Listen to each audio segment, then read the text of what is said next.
This is the 5th tape of the Nobler construction. We pretty much got the wing and the body. Got most of the formers in up to the turtle deck. Getting the shop ready for the stab alignment. Got the wing lined up nice in there. A little bit of triangulation around the motor mounts. And the next step is going to be putting the fuse formers in, the push rod, and getting the tail on. And that's what we're going to try to accomplish either tonight or tomorrow.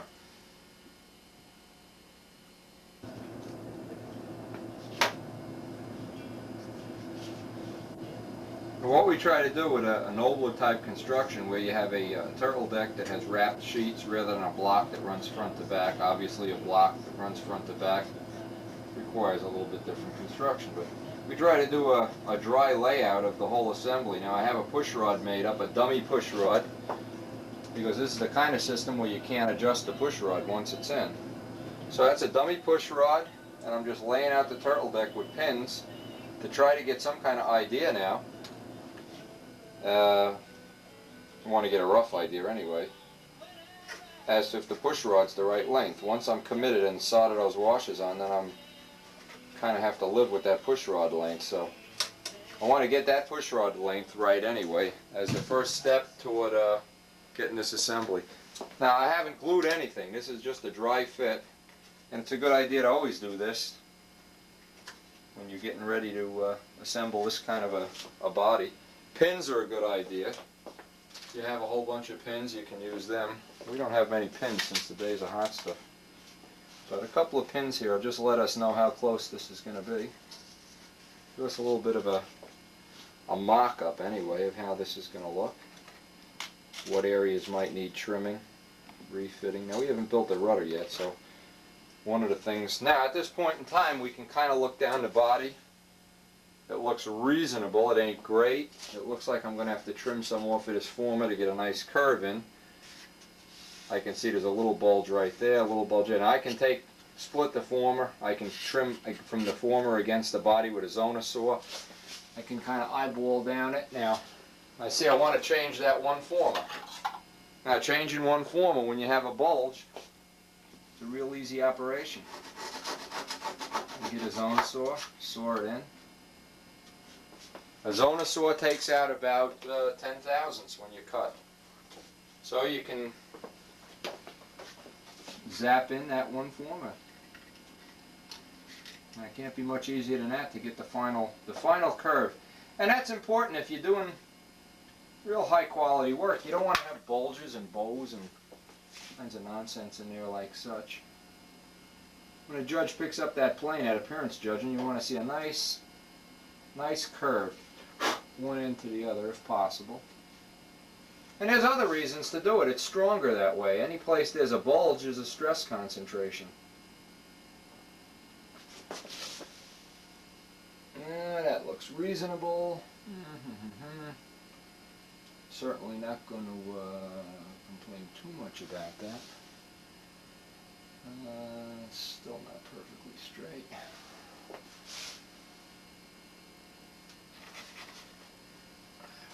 That helps.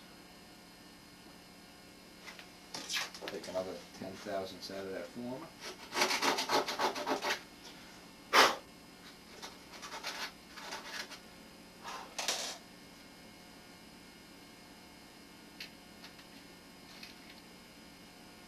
Now obviously one of the reasons you want to do this is when you block sand the body out, and obviously there'll be a block on there at some point in time. When you block sand out the body, you don't want to be thinning out one part a whole lot thinner than the wood around it. You'd like to maintain some dimension of wood front to back, and this will make that possible. If you have a big bulge, a big high spot, what's going to happen? It's going to get real thin right at that former, and the end result is you're going to have a weak spot there, a stress concentration. Now, oh, that looks nice now. Okay. Now I just wonder if it's going to require a little bit of adjusting these formers to get the curve I want in this body. Okay. Again, we can line this up a little bit with pins. You could really even do this with drops of hot stuff if you wanted to for your dry run, and break the hot stuff out and then put a permanent amount of hot stuff on it. This is the point at which you don't want to build a twist into the body either. So you got a lot of things to check here before we actually obviously want to get the tail, the tail in perfectly straight too at this point in time. Okay. Alright, the next thing is going to be to try to get some tail alignment in here. And I'll continue fitting these formers in and continue getting this body as straight as I can. And then we'll be pretty much ready to mount the tail. Mount the formers permanently and the tail.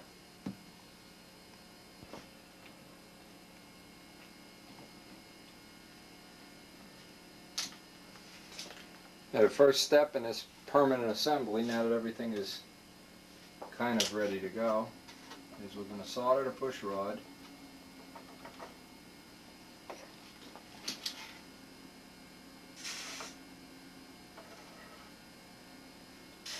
The push rod soldered in place, that's the first step on this deal.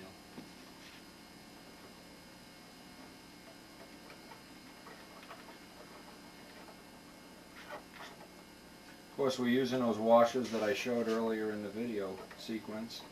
It's 3/32 Walther's washers. Push rod is notched and a little piece of copper wire is wrapped around it. And that's the fail-safe system, just in case our old solder lets go after a year or two. I don't really trust soldering joints much anyway, so I always put a little fail-safe system in there just in case.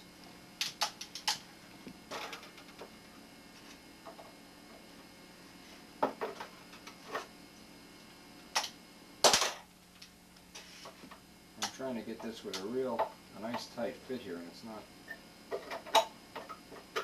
It's in a real tight spot. I'm really not having a lot of fun doing this.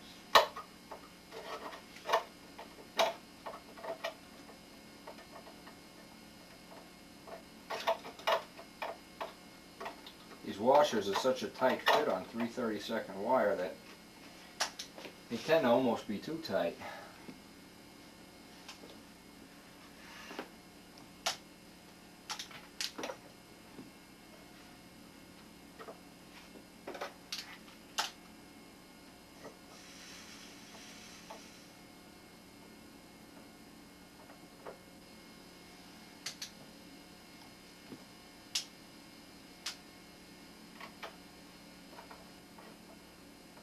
I'm sure there's people out watching this video that can solder a lot better than me, but I'm not looking to make pretty joints. I just don't want these to break. I think that one will do. Now what I do usually, as soon as I'm done with the soldering, get out the old alcohol and some Q-tips and get in there and clean it up. Especially if you're using Stay Bright solder. Sulfuric acid in that flux, and it's going to just start rusting and rotting and going all crazy on you.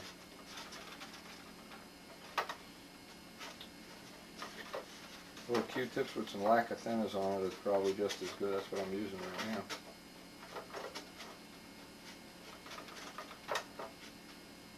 Okay. I want to drop down there and get some oil or grease or something down there, and I got a tube of some special silicone that I like to use on horns and things. This is really a good quality lubricant. Looks like Vaseline. Actually, wheel bearing grease, anything would be good here. And if you put it on,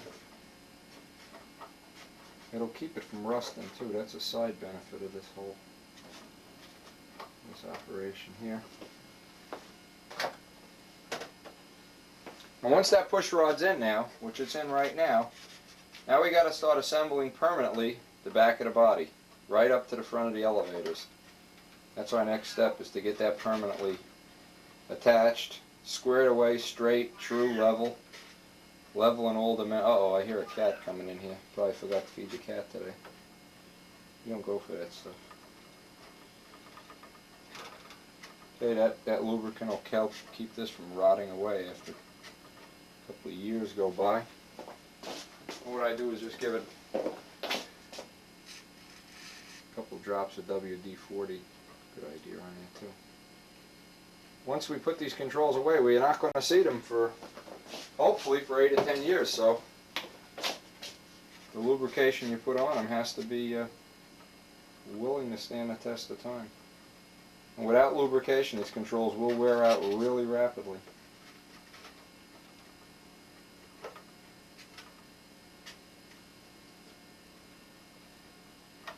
Okay, that's good.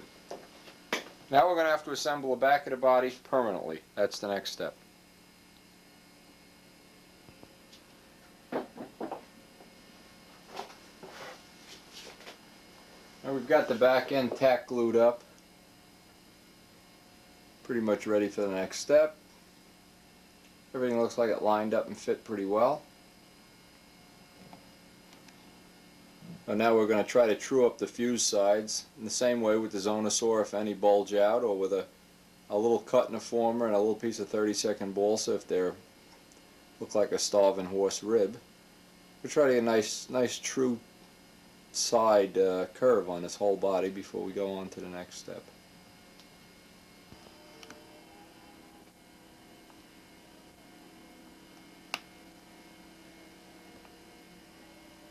The first thing we want to do, get that center line on for the stab. Now the stab is going to sit, we're not going to use the top of the fuse, so we have to scribe a real accurate center line. And what I did, I glued on a little piece of balsa wood with a red line on top, so I can line up the elevators with the stab all in one unit, all in one operation. And again, real important, we don't care about the cutout, what we care about is getting the center lines right, and getting it right in relation to the wing. Even hinge lines parallel, and when you look from the front or the back, that'll be dead neutral. Dead level, dead neutral. So this little twig that I've just tack glued onto the back, that's not going to be a part of the airplane. I'll cut that off as soon as I'm finished lining up the stab. And that's that little piece right there. See if we can focus in on it a little better. That's only going to help me with the alignment. That's all that piece is there for, is just to help me with the alignment of the stab. And once we do have it lined up and tack glued in, I'll just break that off and we'll be finished with that. So the next step, of course, is going to be to solder the washer on the elevators, because once that's glued in, it'll be kind of impossible to get that washer soldered on. And remember, that washer, those are those 3/32 Walthers washers. It's a nice tight fit. I've got a little notch in the end past where the washer is soldered on and some copper wire wrapped on there. So just in case with vibration, time, and oxidation that washer lets go, the little copper wire hopefully will hold it on and makes a nice integrated joint.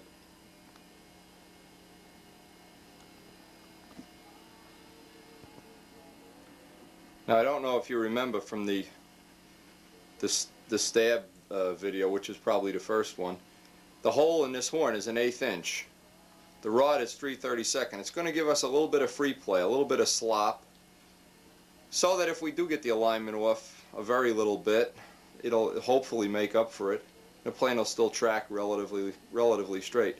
Now, one of the things, if you're going to use free play like this, the problem is you have to line it up so your free play is half up and half down. You don't want all the free play down or all the free play up.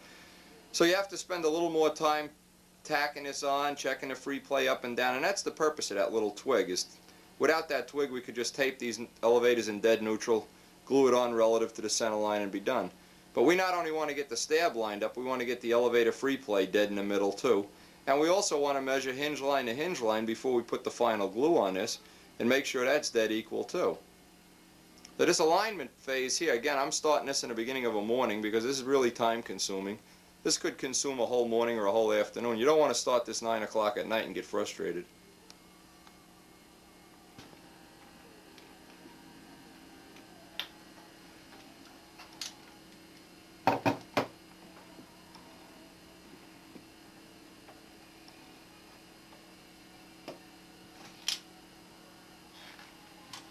Now I've already got the washer drilled out with a 3/32 drill. You just have to kiss the drill onto these washers to get a nice tight fit.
did, we trimmed off the extra piece of wire.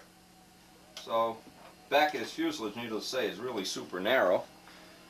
And of course we'll hit that whole joint with some either lacquer thinners, acetone, something that we can get that sulfuric acid off with. You don't want to leave that acid on there, it really rots everything up.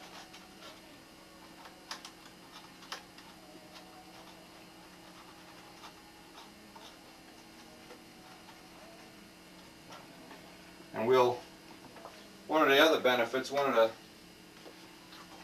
the extra things we'll do with this is when we fair that push rod. Now, fair leads on a push rod are an important thing. We don't have no arrow shafts in this airplane. We have to put little fair leads, little braces, so the push rod doesn't flex. When we install them, we'll put a little block of wood on the side of this push rod that if this solder was to even fall out, that little block of wood would hopefully keep it in.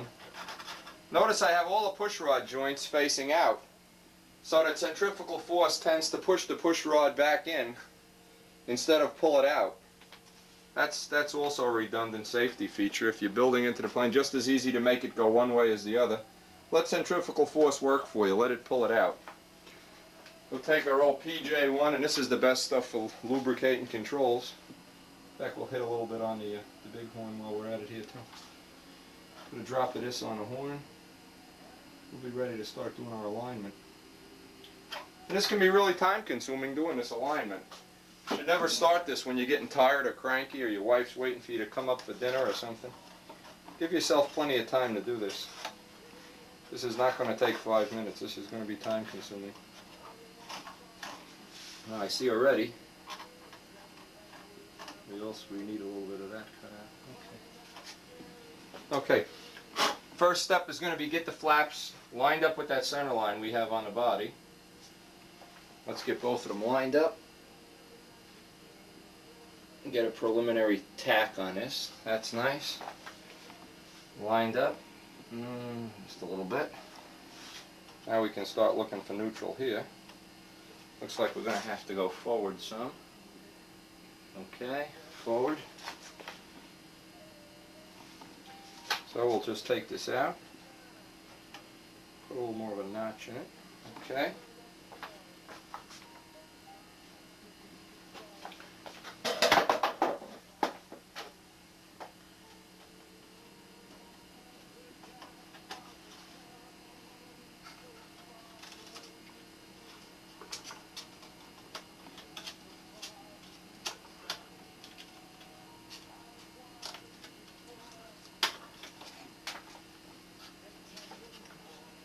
Now we have that center line scribed on there pretty accurately with the machinist rule, so you hope we're going to have a fighting chance of lining this up.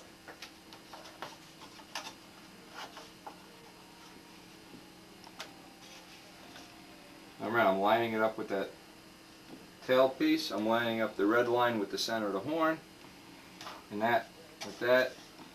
Now we just have to get the neutral on the flaps. Now if your controls are really nice and free right now, what you can do is you can tape them to keep them from jumping around on you. Now we also want to line this up so it's dead in the middle this way.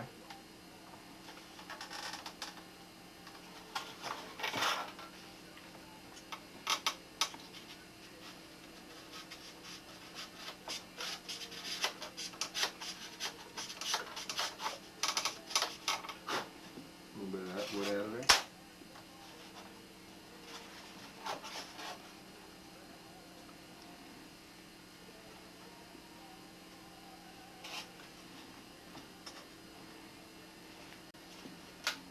Okay, we still want to go forward. Now if this was radically off, if this was off by a lot more than it is, we could just go in and make another push rod up, unsolder this push rod, throw it away and make a new one, but right now this doesn't look too bad. What I'm going to do is put a little bit of a notch in this stab and elevators here because I don't have a lot more that I can move this forward. I'm kind of limited by that. This will give me enough clearance here. I can still line it up.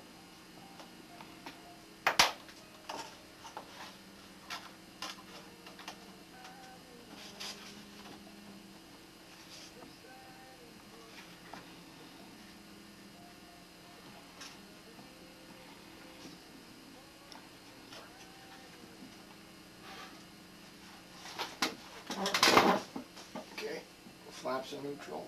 This is right on our center line. That's on our center line. It's on the horn. It's almost dead straight. Whoa! Boy, I'd be impressed with it. Almost straight. Okay. And just to get a preliminary feel for how close or far off this is, I'm sure it's not going to be perfect.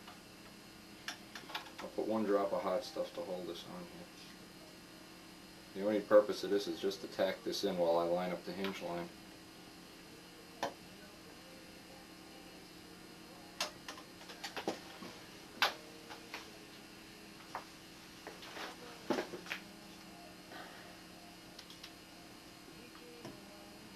That is just a tack on there, just to hold that in place. Now I'm trying to line up the fillets evenly.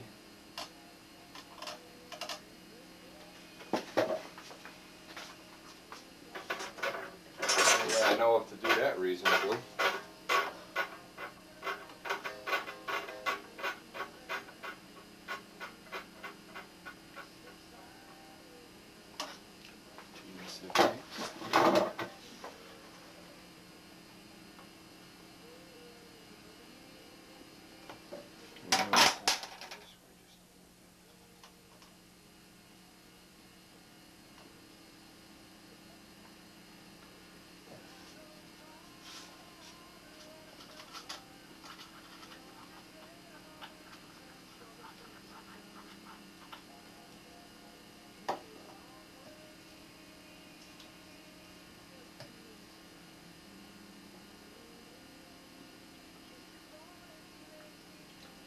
Now that's just tacked in place. Let's get our alignments back. We're probably going to have to break this loose a few times and zero it in. Flaps are lined up dead neutral. Tail looks relatively straight in that dimension. Center line's lined up dead center, dead center. If anything, it's a little bit down. Okay. Center line to the horn is dead neutral. Okay, let's look from the further back you stand, the easier it'll be to see this. Reasonable, real reasonable. You just want to double check this hinge line deal. Hinge line to hinge line.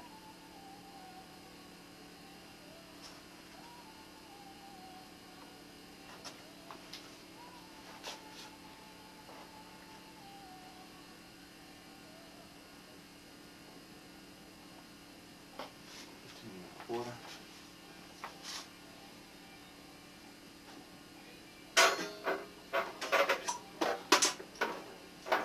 Here's my other rule.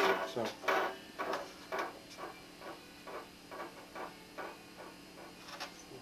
14 1/4.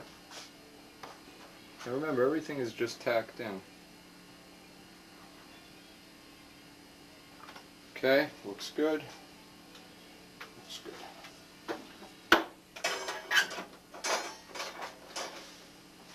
Straight from the back even. Holy mackerel. Are we lucky?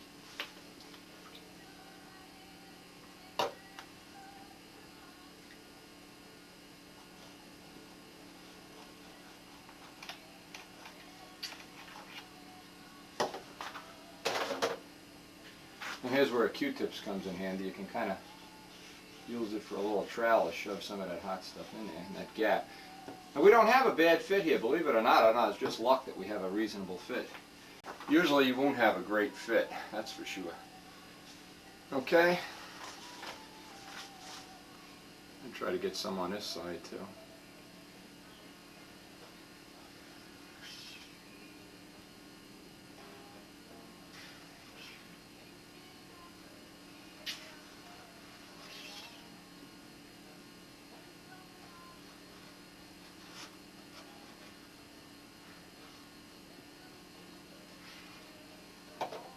Like what I said before, I like to wipe this in with the Q-tips. I know this is going to be a long, time-consuming shot on a video. You might get bored watching this, but we've been real lucky. This is lining up a lot quicker than most of my other ships. This is one of the quickest ones I ever did. If you allocate 2-3 hours to this part of the job and you get done on time, you're lucky. Boy, you've lucked out. We have lucked out on this one. This one looks like it's lining right up. I'm really impressed. I thought this would take a lot more time than it did. Now obviously once you're all done, the fun has just begun. Now you want to double check everything. And if it seems like this is really getting time consuming, it is. The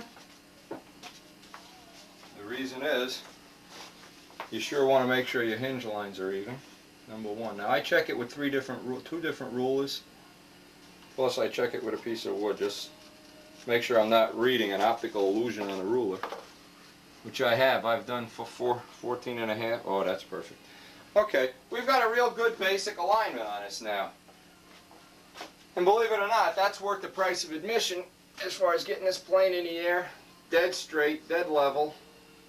Looks like we've got just an absolute hint of slop in here that we should, oh no, that's nice. Okay, we'll hold the flaps now and see we've got equal slop up and down, about 1/16 of an inch up, 1/16 of an inch down. Well, I bet you even Gildini'd be impressed with that. Okay, now we can remove this little twig here. We're pretty much committed to that alignment now. Get in there and remove that twig.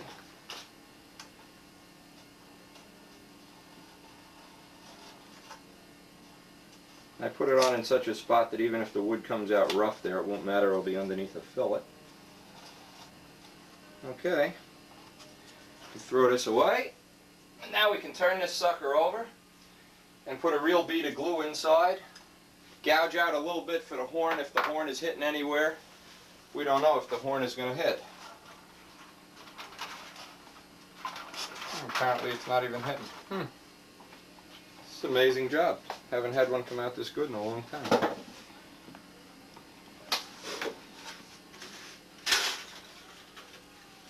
Now pretty much from this point on, another thing we can do is lay out the old carpet padding in front of the table so we don't start gouging it. Yeah, I just got a little bit of rubbing on the horn, ever so little.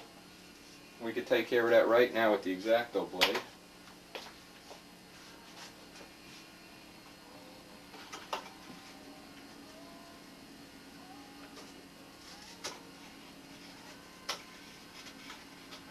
Now obviously this would wear its way in eventually anyway, but we want to have this as, really want this to be a nice nobler. I don't want to have any constraint on this being one of the nicest noblers that I've ever built.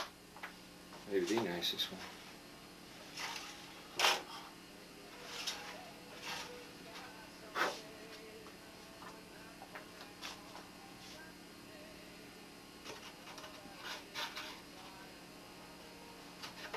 Now if this was a 60 ship, we'd be putting some glass cloth inside this area here, but on a Nobler I really don't think that's going to be super necessary. Because that motorcycle chain lube turns to grease, we now have a nice coating of grease on here, so this shouldn't rust up. Believe it or not, people have lost planes from them damn things rusting up. Pull a little bit of this aircraft silicone on here. Keep this.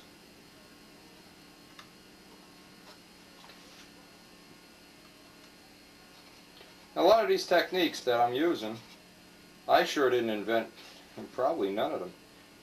But all the people I've worked with have helped me, showed me, given me their best ideas. I don't think anybody goes out of their way not to keep this stuff a secret. There might be a few people out there that aren't secure enough to think they can compete equally unless they have secrets, but I sure don't think so. And most of the people that have been helpful to me, obviously Greenaway. Lou Dutka's been good. Several of the people in the circle burners, Bobby Hunt, that's just been outstanding for sharing things that he's learned. You could just go on and on. There really hasn't been any effort at all to keep any of this secret. Richie Towers, another real good one, been real helpful during most of my my career here. Now the trouble is this body is really flimsy until we get this thing zonked down a little bit better than it is.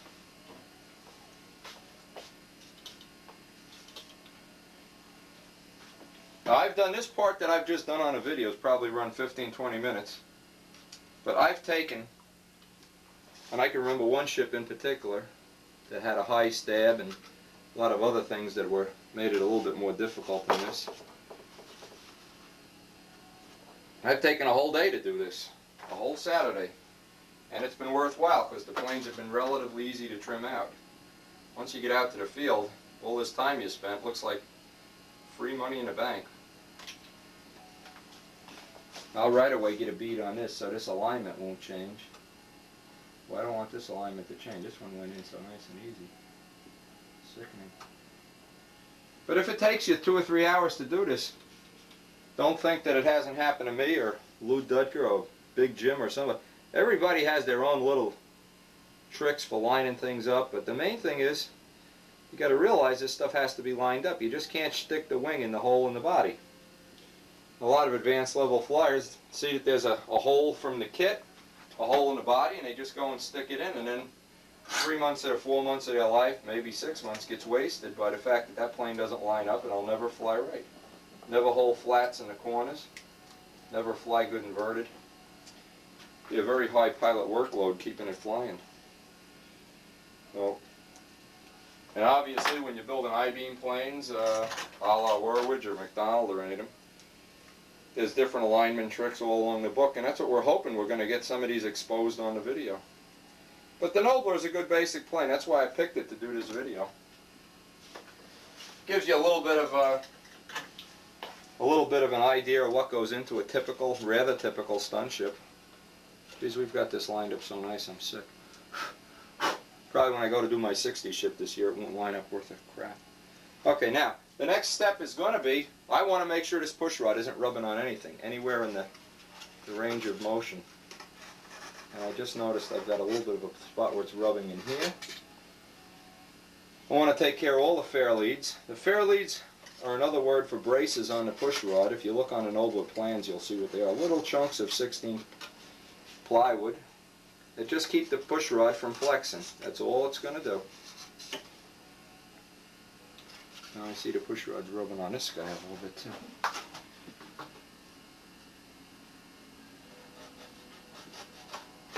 You want that push rod to be free, and if it's even touching one of these formers, you should just cut away enough. Try not to cut the whole former away. Just enough that that push rod, check its whole range of motion. And within the whole range of motion, is it rubbing? And where does it rub? Okay, now this guy here is rubbing under full down deflection. It's rubbing up here a little more.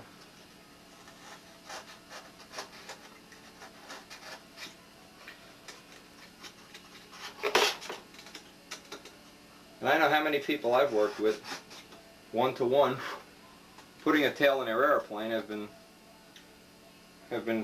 just led astray by the fact they just cut a hole in the top of the body and want to put the wing in, and they're real disappointed when they go to fly the plane because it looks real nice. But now if we had a lousy fit in here, we could shove wood in there just like we did on a wing fit. There's no reason this has to look perfect. This has to be accurate, not real slick looking. Concourse finish we don't have to have at this point in time. We'll get into all the tricks for sneaking into a concourse finish later.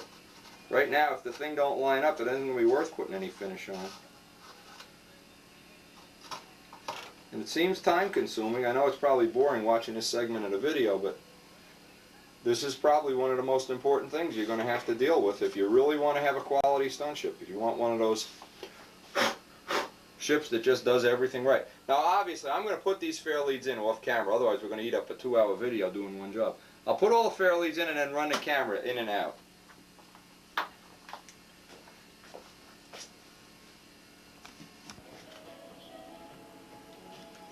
Now what I made the fairleads out of, and I put the vertical I used, this is dollhouse wood, this is I guess 3/16 1/8 inch square hardwood. You can see I made 2 braces this way, and on the other side of the former there's 2 braces this way, so it really confines the push rod in all dimensions. I made them on all 3 bulkheads. I'll zoom in on this a little bit, but this is the kind of wood I used, and you can see I tapered the angle back to keep them light since it is hardwood. Now before I before I seal this up, I'll get in there with a Q-tips and some hot stuff. You got to be real careful not to hot stuff the push rod to the fairleads if you go using thin hot stuff. But anyway, now there's a couple of reasons if you don't use arrow shafts. If you use arrow shafts, you don't have to do this, but you have to cut a giant hole in the formers. Because this body is so thin, this is the better method than using an arrow shaft, I feel anyway. I want to try to zoom in on this. Let's see if I can zoom in on, try to do it real easy on what these fairleads look like. Now what they do, they just confine the push rod. Now I'll put some of that aircraft silicone grease on that push rod. Now the ones in the front, obviously on all three. It's nice on an Obla, you can get in there and fool around with it anyway. On the front bar of that I have, so I can turn this over. On the front bar they go up and down, the front part of the former. On this part they're going up and down, up and down, up and down. The back piece they're going sideways. So again, then what you do is every time you do one, you move the push rod back and forth and see where it's moving and flexing. You can see some of that hot stuff did get on there. Okay, make sure you got equal travel. You're not restricting the travel anyway. You don't have to make them super tight. They don't have to be like a bearing fit, but you sure don't want to have any extra clearance in there. Now we've got just about a good feel on that. And again, I'm going to be ready pretty soon to get out the old carpet pad. I'm starting to ding this up, having it hit the glass. But now before we're finished, I'll go back in and just double hot stuff, then make sure they're good and solid. Another thing too is where the horns come in through the body, it's always a good idea to put some silicone seal or something that's going to keep that oil from creeping inside the body. I'm going to do that right now too.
Work it in a little bit. Oh yeah, that's nice and smooth. We still have gop in the hinges and whatnot, so we don't have to worry about this now. Looks like we even got a close amount of up to down ratio.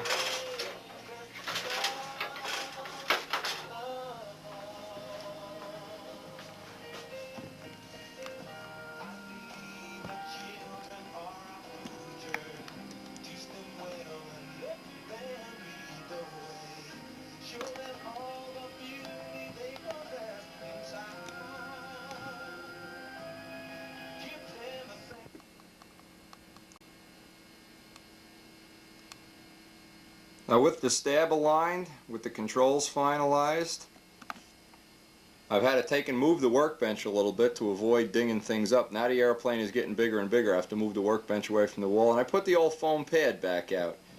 Now the reason for the foam pad, at this point in time, we got a lot of the parts of this plane in silver, and we don't want to ding it up any more than we have to. We're going to start working on the turtle deck, the rudder and things. Basically all the alignment is done. Once the alignment is done, the foam pad comes out. We're ready to start being real careful with dinging this guy up. Okay, next step we have to do on this guy. Whoa. Got to get a little piece around the top of the stab here before we can run up the turtle deck. And then we'll trim that with a machinist ruler. Now remember, when you're working back here, boy, really select the wood carefully. Even these little pieces of wood, if you don't use the lightest wood you possibly can, you run into a tail-heavy airplane every time. Everything from that flap hinge line back has to be L-punk wood.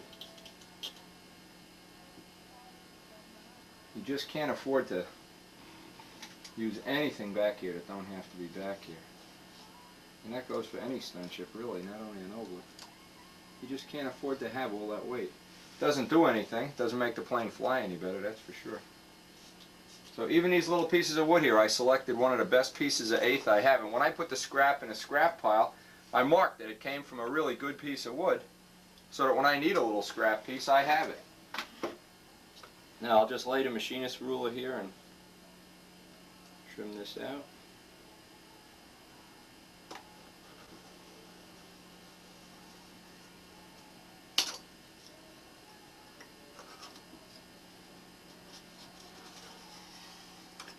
Obviously we want to get the turtle deck right down on here, real nice and neat. We don't want big sloppy glue fits back here or anything. We want everything to be real nice now. So I'm going to, once I get that piece in there, trim it. And block sand it in with a block.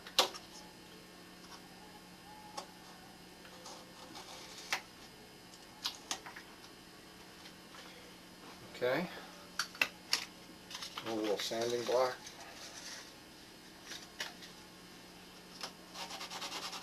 Back here we're trying to keep the glue, the wood, everything to a bare minimum. We don't want to have anything back here we don't have to have.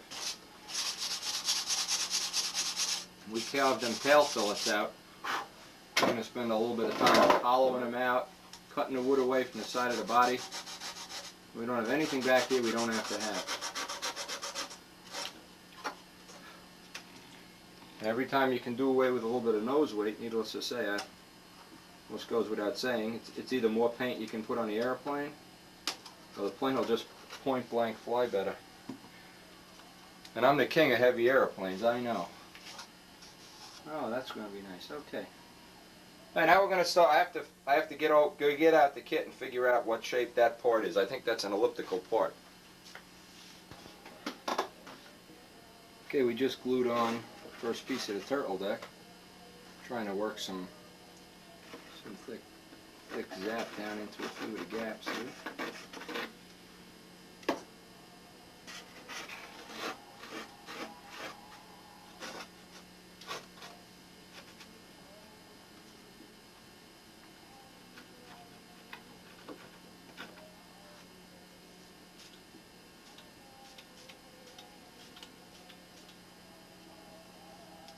Okay, this is the first half of the turtle deck. Once we get this on,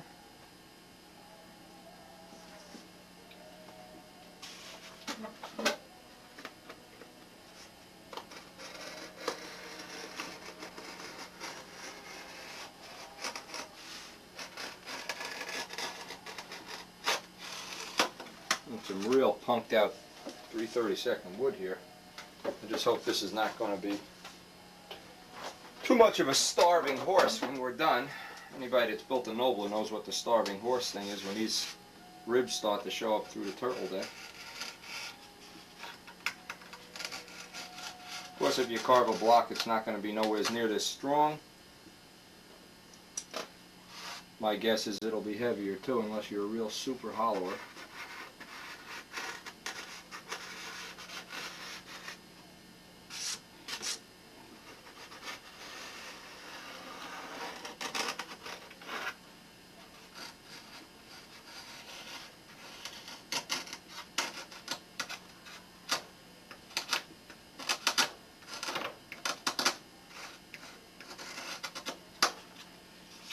We've got that half curve in there, which we copied off the plans relatively accurately. Get ourselves a piece of 320 and just dress this off. I try to make a habit of working in a relatively neat environment. Sometimes that's not possible.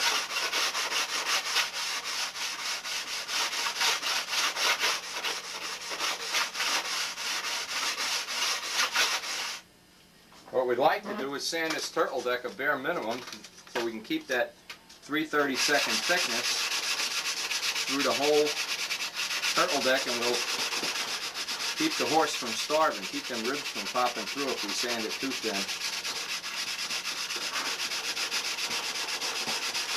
Years ago we used to call that the starving horse look.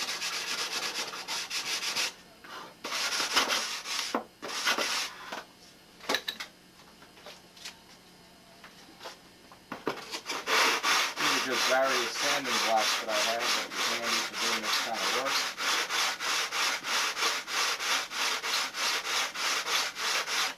This one's got a little bit rougher grit on it than the other one.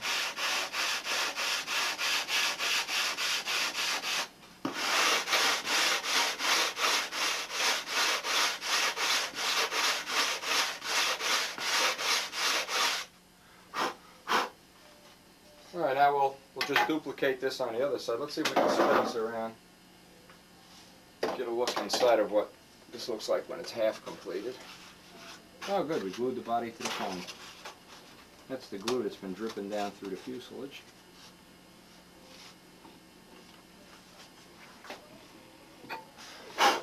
May as well check and see if we glued the push rod. We didn't glue the push rod yet anyway. I did. That's what half of the turtle deck will look like. You can kind of trim off.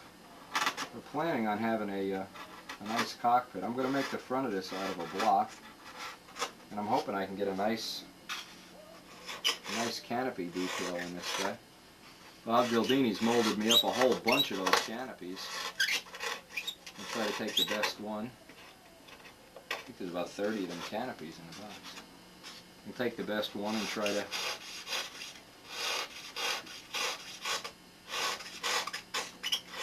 give you an idea of what goes into a canopy in case you're interested in doing a canopy.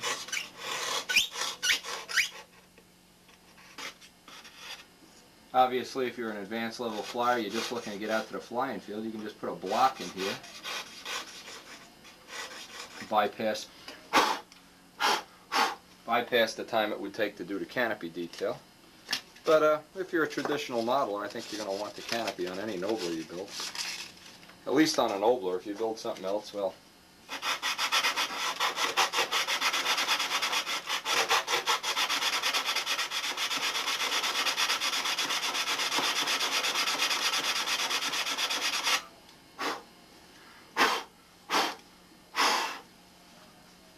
and I see one thing I want to do right now.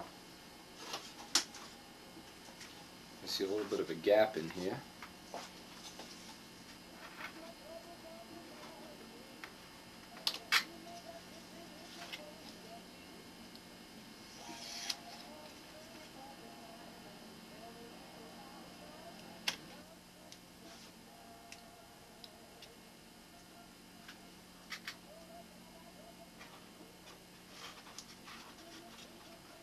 I've got a little gap in here. I'm going to try to fill it in with a chunk of balsa wood.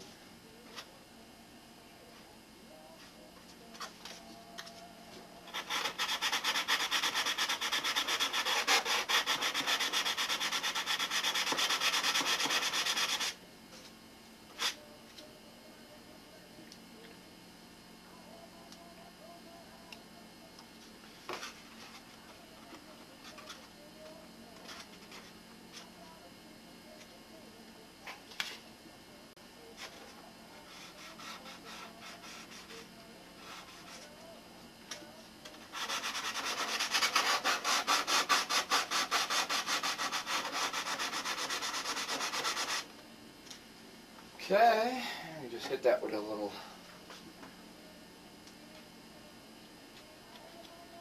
this will be the pilot's seat here eventually.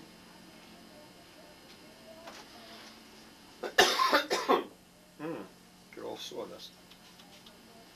Okay, now we're going to do the other side of the turtle deck. Be a complete duplicate of the other side.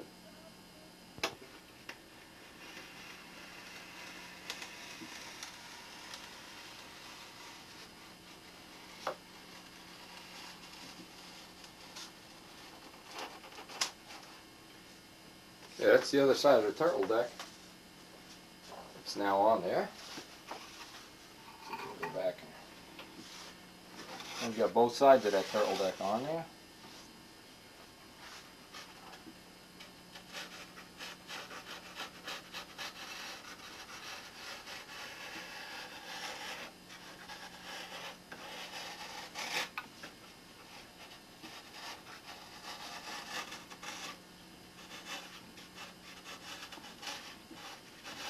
But it is only 3/32 wood, so we don't want to do any more sanding on this than we really have to. Really don't want to turn this into a super starving horse, having ribs showing through.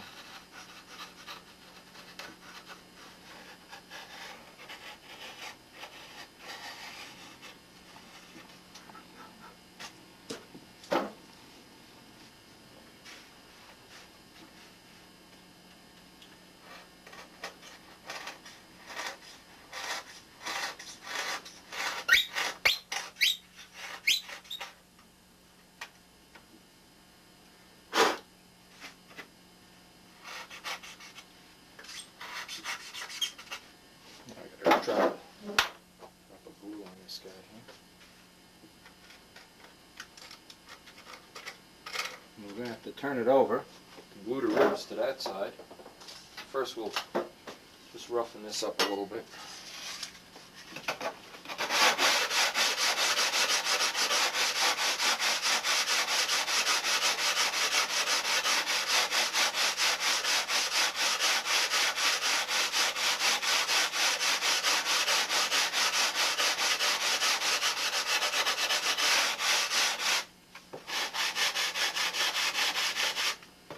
Since the turtle deck will be a focal point, one of the first things your eye catches when it looks at an airplane, we really want to get this part of it perfect. So we're going to start right now sanding and getting everything lined up as neat as possible. Notice we have a half curve in here, because this will not have an adjustable rudder. It'll have a rudder that's airfoiled on one side, a la the original George Waldron technology.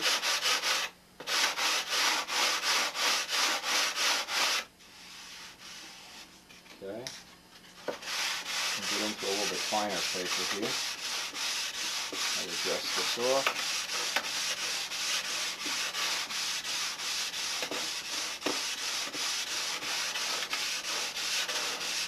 Now, one thing by having this turtle deck on here, now all of a sudden this body is a lot stiffer than it was, and we can start to really handle it a little more confidently to worry about dinging it all up.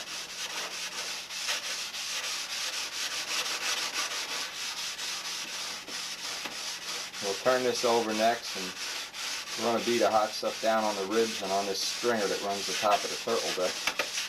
Anybody that doesn't realize or never stop to think it out, this type of construction really makes for a light, rigid fuselage. It's kind of a labor-intensive thing as opposed to carving a block. Because the former runs from the top of the turtle deck to the bottom, all in one piece, it can be a real rigid way of building. Real stiff. It gives you a lot of nice side area that always helps. Relatively flat side area. Alright, that's close enough for what we're going to do right now. Kind of dress off the front of this.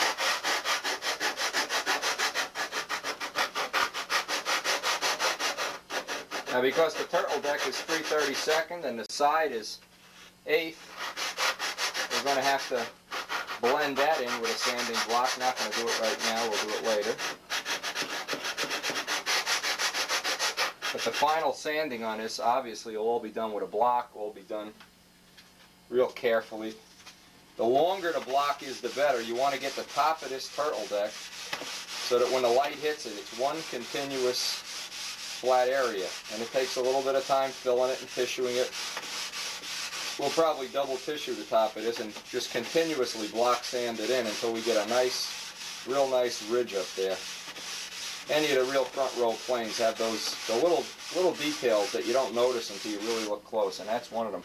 A real nice contour on the top of the turtle deck will really look nice.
That's one thing nice about working on a foam table. You only pick up foam instead of big chunks of wood coming off.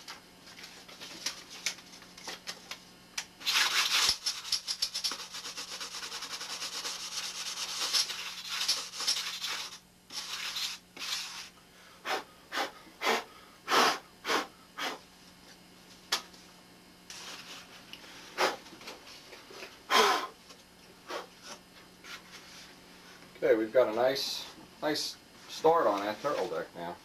This is stiffened up quite a bit. I guess one of the next things we'll do, we can fit up the front block here. I guess I'll work on that next.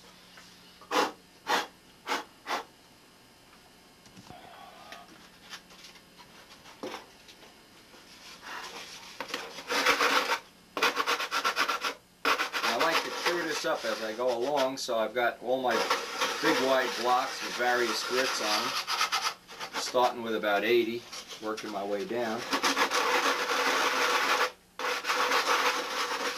As I'm forming and shaping a fuselage, I like to keep track of the shape, do the sanding little by little in little shifts.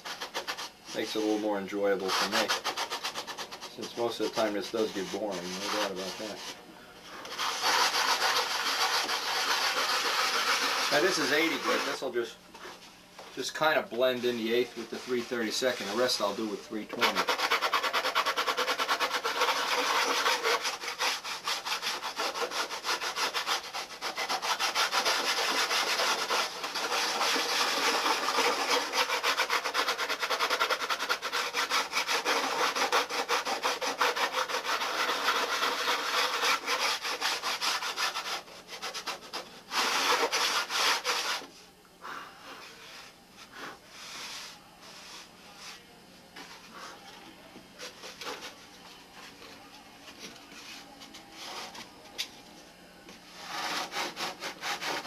The bigger you make the sanding blocks, the more reliable you can get the flats. And this is all flats in the turtle deck.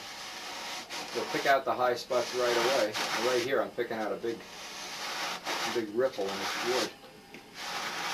See a big glob of hot stuff on the front of the stab here, so I can kind of get that off right now. And this is where it helps to really have the stab in silver, because if you just touch it with the sandpaper, you'll see the bad spot.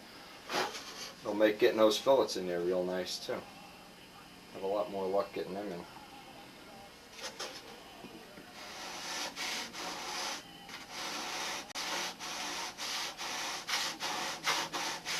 Because this side has a curve in it, we got to spend a little more time and effort to get it nice and smooth. This side will have an airfoil shape when we're done. There's a glue joint, a big blob of glue right here on that right there. Then I'll switch off to a block that has a little finer grit. This is 120. 3/32 turtle deck. I'm trying to take all the material off the 1/8 side as I go along here. Trying to get a nice blend, work a nice blend in here.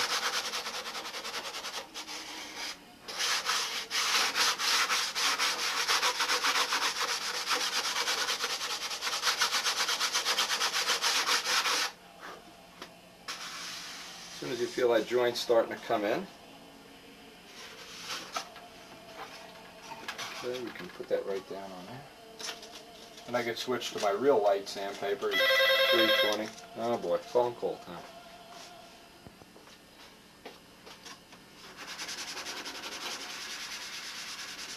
Now also, as I'm going along, the silver has had 2 days to dry.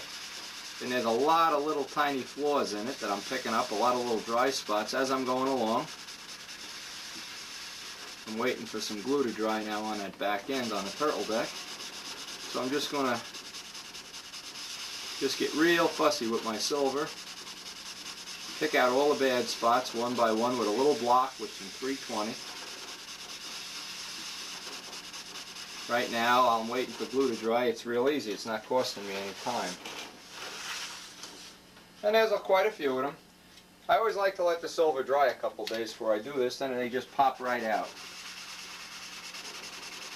the silver just dusts right off. If you try to sand silver the next day or the same day, you go crazy. It clogs up the paper and it takes forever. Because this is dry 2 days already, this is popping right off with no problem at all. So then if I get to the point later where I'm using a spray gun, I'll just over-touch these areas. I don't have to. I can wait until I'm doing silver on the rudder or on a cowl or something. But constantly keeping after the little bad spots is a lot easier for me anyway. My personal feeling is than wait until the end of the plane when you're just itching to see it all finished up and shiny and everything. And you tend to get impatient. And again, if you stick to using a block on this, when you're done, you're going to have yourself one super finished aeroplane. It's a little bit of a nuisance, constantly going back on these coats of silver, but if you do it, you're going to wind up in that front row. Or you're going to wind up with something that, at least as an artist, you're proud to put your work on display. You're not ashamed of it. Now I got another spot too, is right up in by the fillets here. I want to get really nicely sanded right now. But like I said, while this glue back here is drying, I'll get all these little spots touched up. Then we'll be ready to start working on the front block.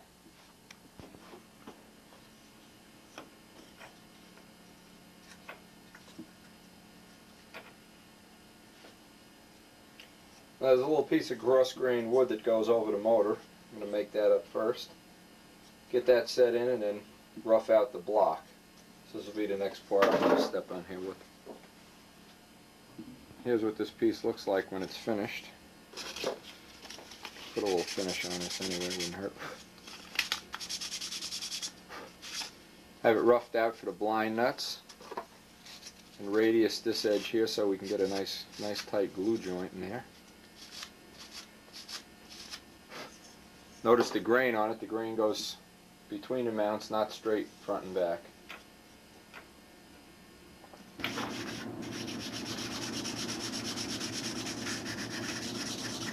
We get this block in there. Try to get a real even finish on this now. Motor's sticking up just a little bit through this block, so we've got to be careful. Fill this in with that stuff.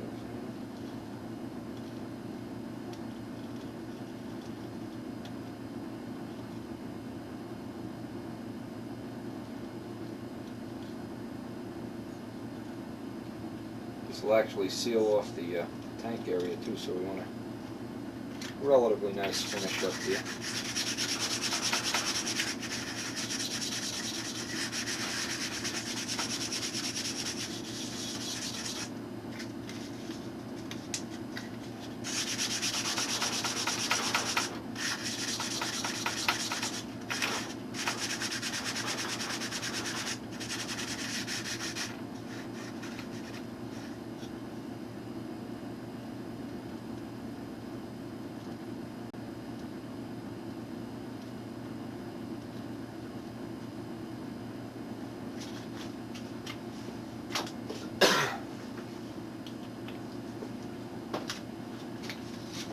Getting this sealed off because we don't want the fuel from the motor to get back down into this, behind this bulkhead, so I'm trying to get a nice tight seal there, nice tight fit.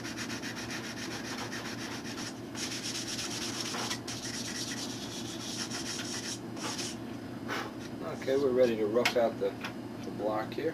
We'll get a spinner on there next. The spinner will help us get the shape of the block.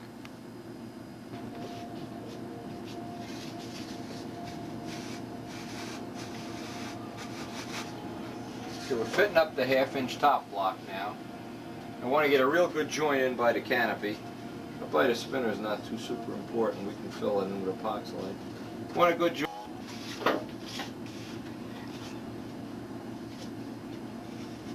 Now we're getting some of the carbon here roughed out. Now usually, if it was a nice day outside, I'd try to go outside with the electric drill and chop a lot of this nose stuff off with the electric drill, especially where the motor mounts come through the body. It's handy to do it with a drill. It's not really a good day to do that outside. So I'm going to try to live with the old X-Acto sample groove here. Getting this joint in here, any turtle deck plane, is a real important thing because generally that's where they usually crack.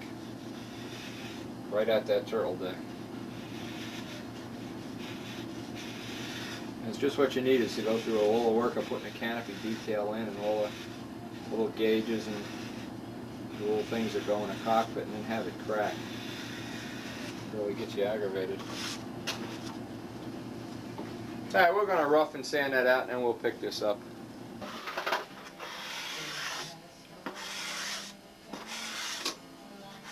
You might find one of these little razor planes handy for doing this.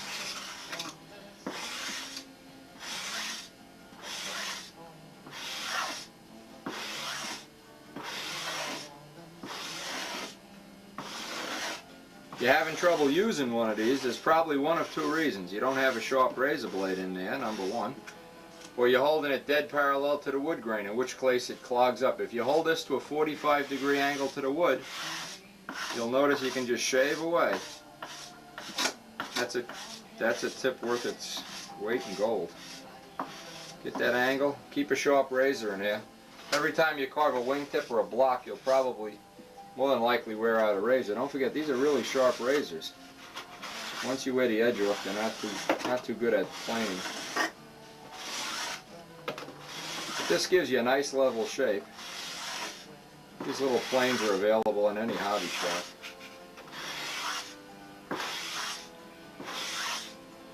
There's a lot of ways to carve these blocks. Obviously, you could just carve it all out with a nice big, I think it's a 26 blade.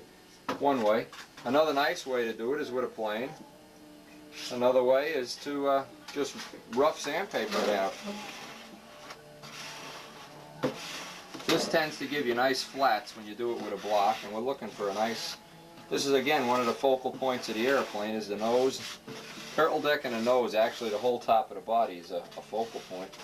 So you want the quality, the workmanship, the glue joints, everything to be really perfect if you possibly can get them.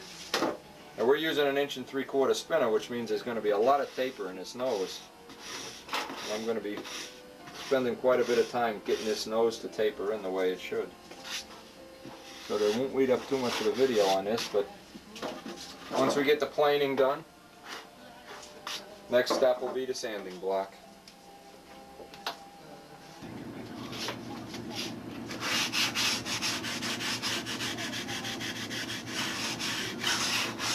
Roughing this out with a 120 block again.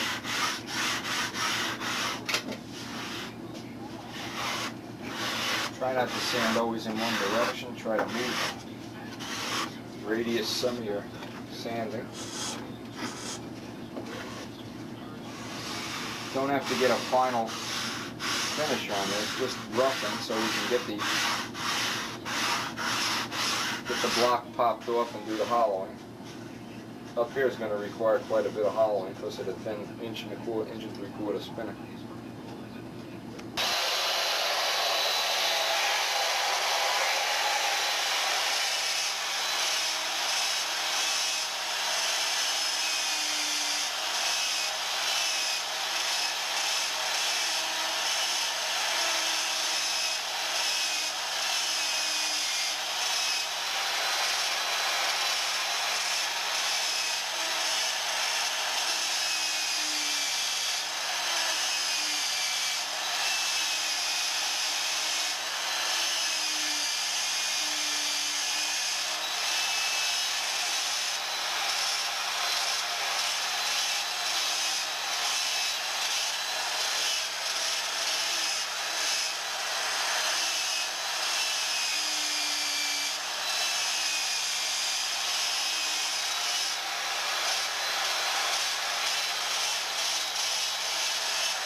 makes enough dust to make you want to die.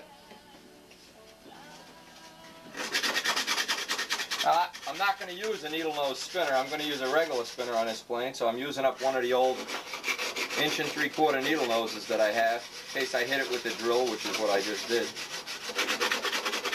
Now the rest of this I can do with the block. The drill is a good time saver. It saves your X-Acto blades. You just have to be careful when you use it. And of course you leave the final sanding and shaping until after you get the block hollowed and put on permanently.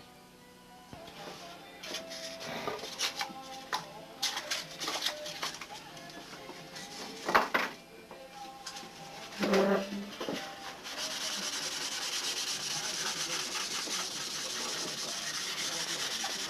going to try to put a little bit of a clean finish on this. I'm going to pop the block. As soon as I get the block hollowed, I'll put this on permanently, and then I can put a really nice finish on it.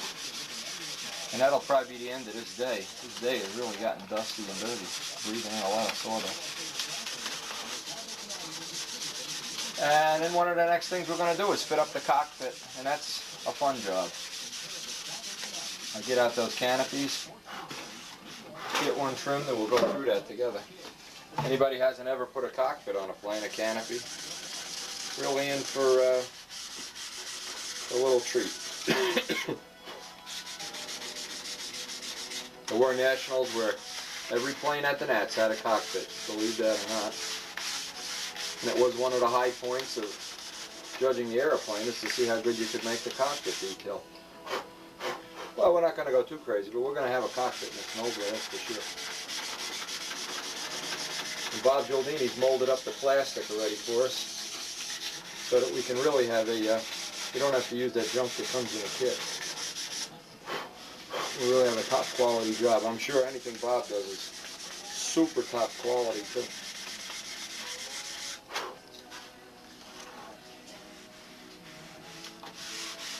This gives you a little bit of a chance to feel out where this is not perfectly true. Any spot you see that's not true,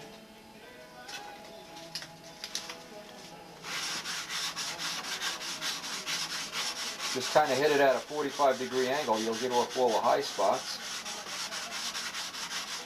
And put that nice round contour that when it's out in the sun you see one big ray of light hitting it.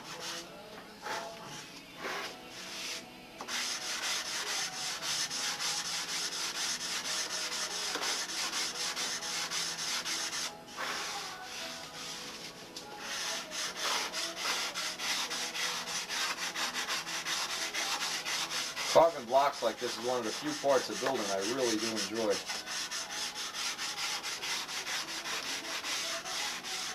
Now, this was not a particularly good piece of 1/2-inch wood.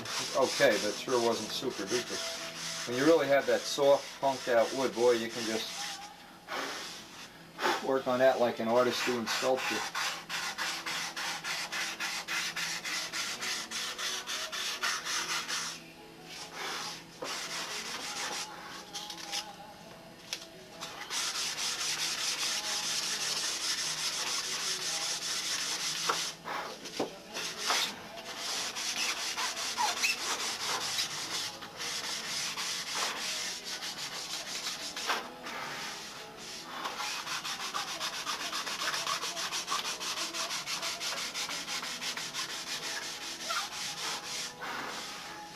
Okay, that block's ready to pop and hollow right now.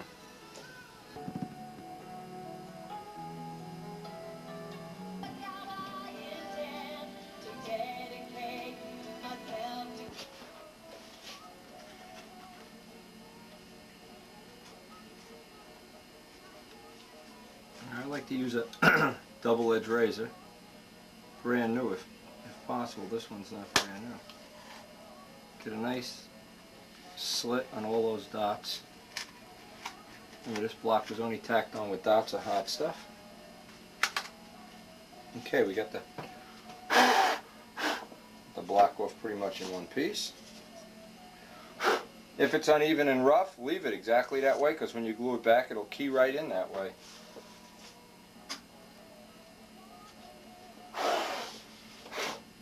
Now I want to hollow this block out, so what I'm going to do is mark the thickness is 1/8 inch. I want to hopefully hollow this whole thing out to about 1/8 inch. Again, there's a couple of rough spots on here where it pulls up a little piece of wood with the glue. If you leave it exactly like that, it'll key right in for you. Up in the nose, we'll leave it a little thicker than in the back. Leave an extra 1/16 up around the nose. Since the motor mounts aren't touching this block, I don't see this block is just going to go along for the ride. No point worrying about it too much. We can thin it out almost all the way up there. Alright, now we're just going to get our little trough knife, and from this point on we can see. In fact, we'll even do the back. The cockpit's going to be right in this area here.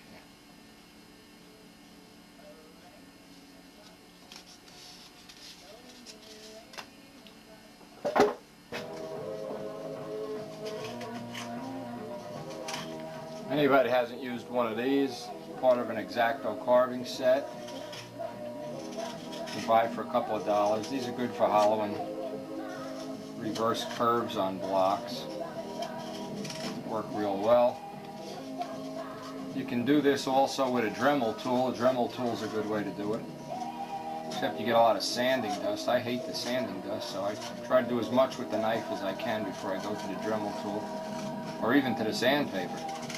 And we like to get this real nice finish on the inside even. Pretty much consistent 1/8 inch wall thickness. You can do that by holding it up to the light. Alright, we'll put the rest of this.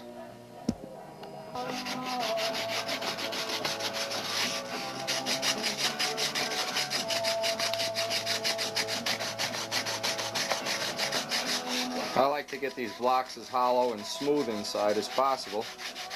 All those little stalactites and stalagmites that just add an extra weight. You really want to have about an 1/8 inch shell. And of course, if it's even on the inside, it's going to be the lightest. All that stuff hanging down isn't making it any lighter.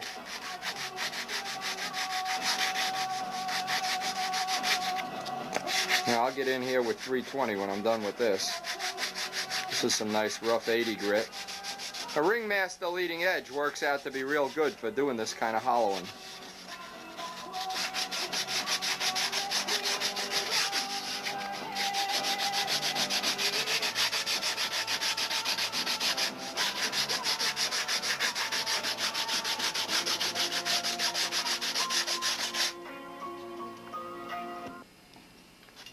After I get the block sanded out inside real good, I like to get a coat of dope in here. Now you never know when a little bit of fuel is going to work its way into the body.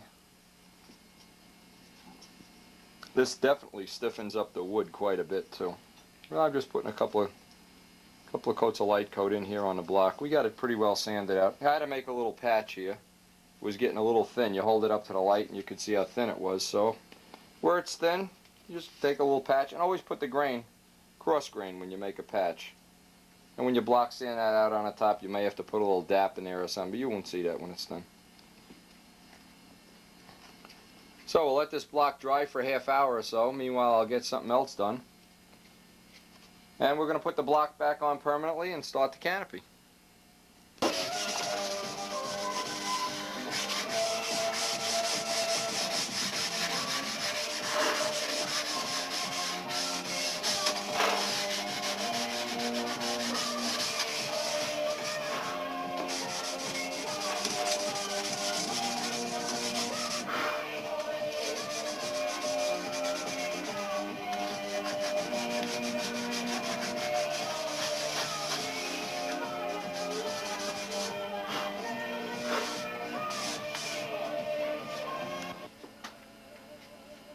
Now it's always easier to get the final fit of the spinner with DAP, because where you have the motor mounts sticking out, it's going to be harder and there'll always be a ridge there. So I try to fill this whole area in with DAP so that the actual skin becomes almost totally DAP around the spinner. Where the spinner fits in, you can get a real nice fit.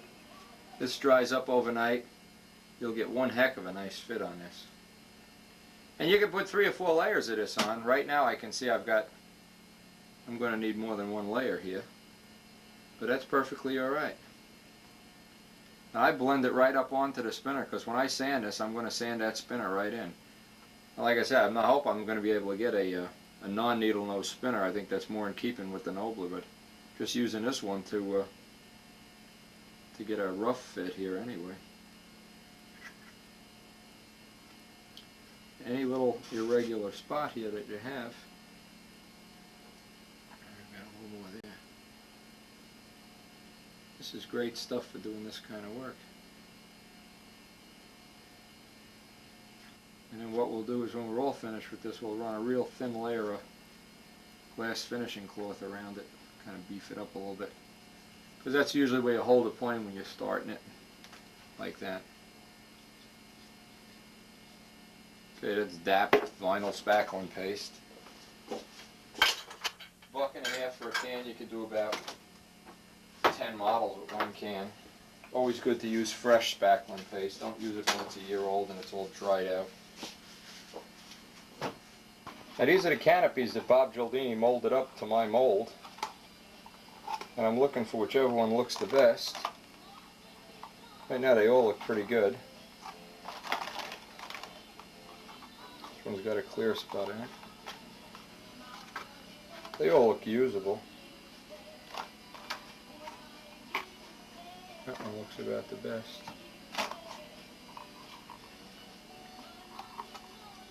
Needless to say, you could buy a SIG canopy, or those two are good. Now Bob did quite a lot of work, because I made a real special mold, try to duplicate the real Nobler turtle deck shape, which I'll probably use on my 60 ship anyway, so none of these are going to go to waste. But these are the kind you can sand right in, and then you fill in with dope. That one looks alright. Let's see that one there. That one's good.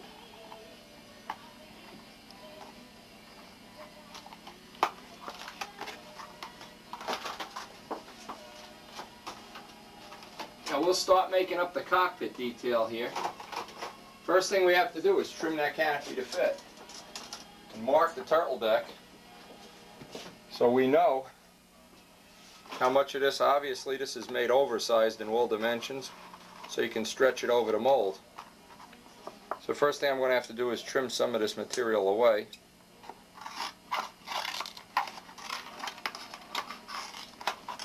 Good pair of sharp scissors is good for doing this, or a razor.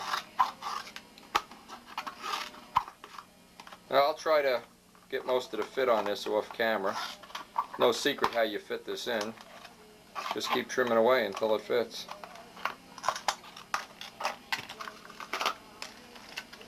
Obviously it's a little oversized now, but we'll get that to fit perfect.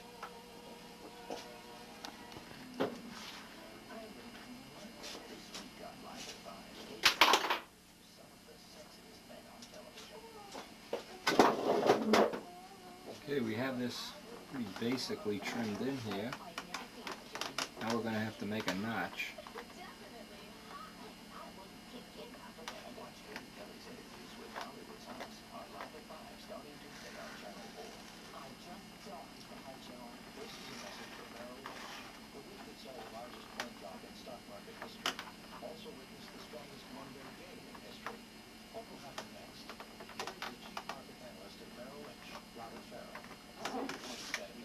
Now from that I want to drop a little notch in, and I want the notch to be the thickness of this material.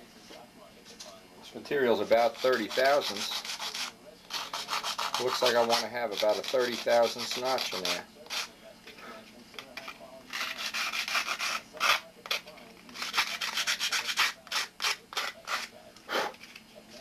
Just double check the fit before I go ahead and carve that away. Okay. And then I'm going to put a little notch in there.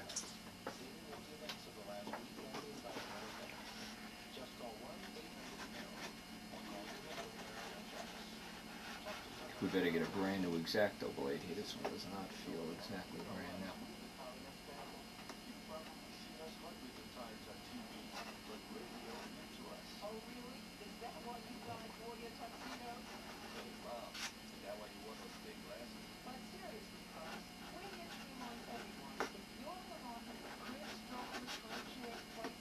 get the idea. I want to get a notch all around there, all around it. That canopy can drop right in.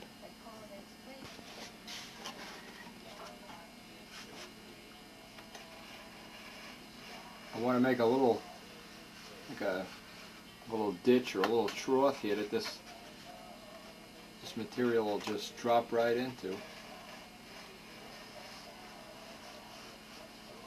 so that this canopy actually will be level with the turtle deck when I'm finished. It won't stick up above and it won't fall in below.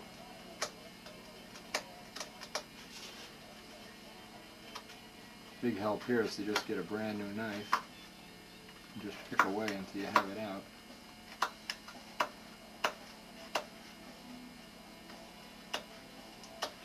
I've got the other side done already. I think you can get the idea of what I'm searching for. And the idea is when I'm done with this canopy, I want this to be that you close your eyes, you can't feel where that canopy ends and the turtle deck begins. And that means I'm going to have to take a pretty precise amount of wood off. I'm probably going to have to take 30 thousandths, or whatever the thickness of that canopy is, off. And then block sand that canopy right in. I'm going to block sand that canopy just like I block sand wood too.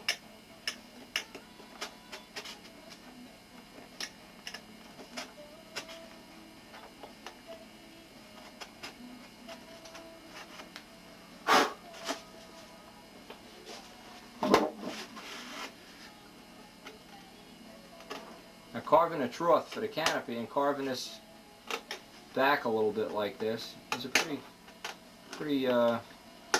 a job that has to be done right. You can't skimp here and try to rush and do this in 5 minutes. I'm going to make up a little sanding block special just for this.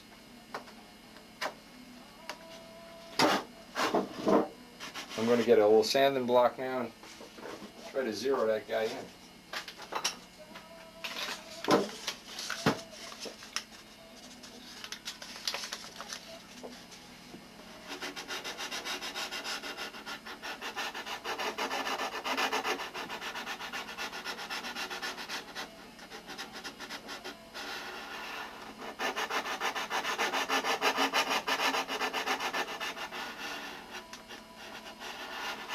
Now if you were just to glue that canopy right on the top of this, well obviously it'd be lumpy, and when you grabbed it and you went to wipe the plane off, or when somebody looked at it, you'd never have that real quality touch, that quality fit.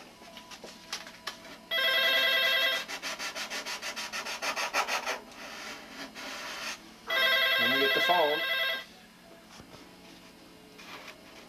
That phone call was Win Paul saying he enjoyed the first of the tapes that I sent him. So that's kind of nice to know that there's people out there benefiting from the effort that we're putting into this. I've got this trough about almost all carved now. Should get a little bit off on the top.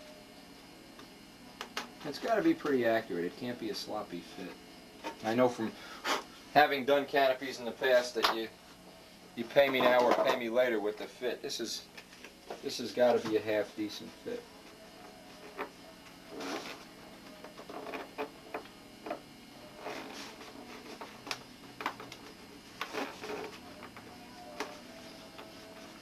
Okay, you can trim a little off of this. And now you can decide if you want to trim the plastic or the wood to fit. In this case I'm going to take a couple thousandths off of this plastic here and get a nice fit on it.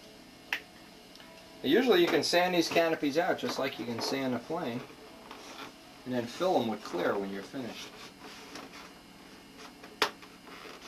That's about as good as that's going to get.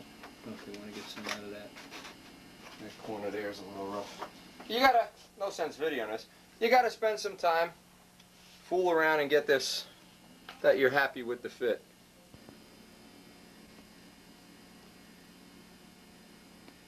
This is what the nose looked like when we left it yesterday. This is the start of another day. And we got this much done on the cockpit. We chopped a little hole, painted inside the fuselage, notched out the canopy, so we're going to pick it up from that point. Now a lot of people that have never made a canopy might be confused what to put inside a canopy.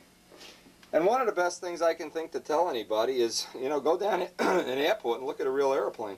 Now these are things I've saved over the years. This is a little seat I made to put in this guy's this airplane right here.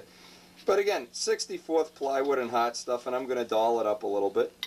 What I did all through my long, illustrious career, I'm getting sick. Every time I saw a plane crash, including my own, I'd run over and steal a canopy out of the plane if the guy would let me. And when I was a kid, I got to see a lot of planes crash that had nice canopies.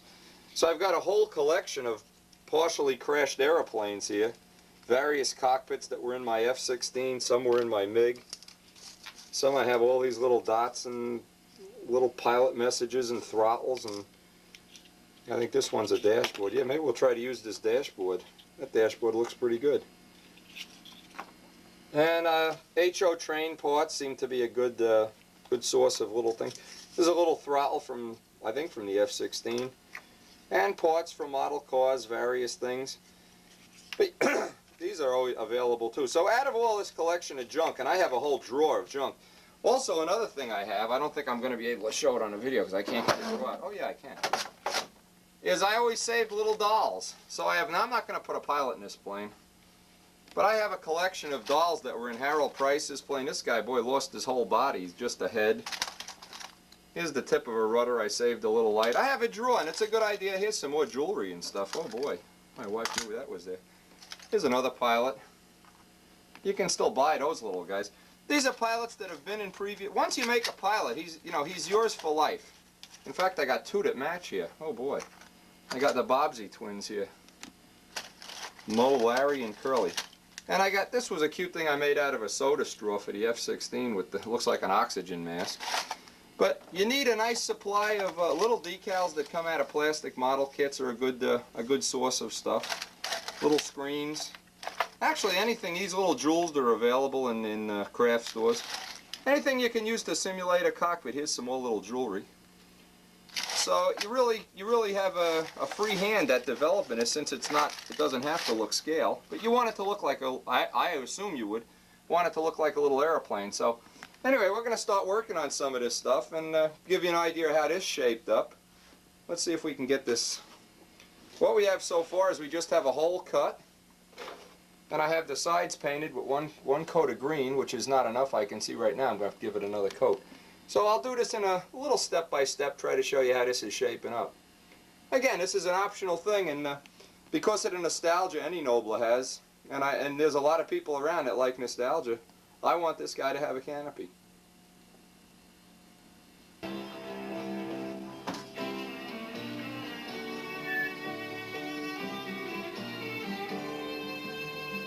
Something about her was familiar. I could swear I've seen her face before. But she said, I'm sure you're mistaken. And she didn't say anything more.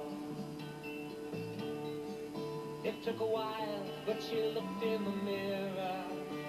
Then she glanced at the license for my name. A smile seemed to come to her slowly. It was a sad smile, just the same. Now this is a color light green that a real airplane would have inside. An aluminum airplane, it'd have zinc oxide inside of it. This is a color I mixed to match zinc oxide. So the first thing we'll do is, just like a real airplane, is paint the inside with zinc oxide, another coat. I've got it painted with one coat. This is a second coat. Then I'll lightly sand this down with maybe 400 just to get it shiny. Get it nice and smooth, get all the hairs off the balsa. While this is drying, I'm going to make up a little dashboard. Look through my supply of parts there and see what I got.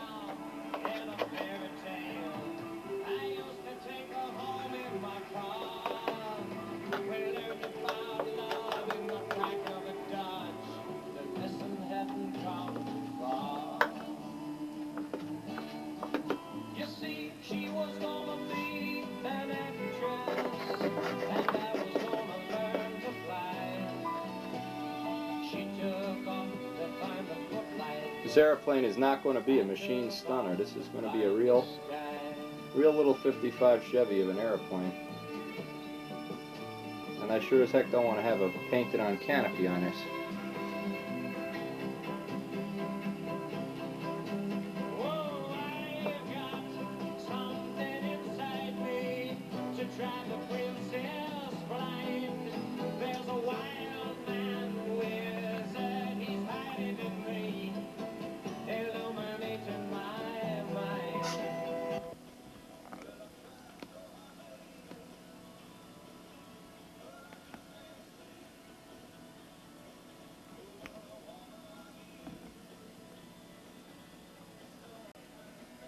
This is some of the equipment we're doing. We just made this seat.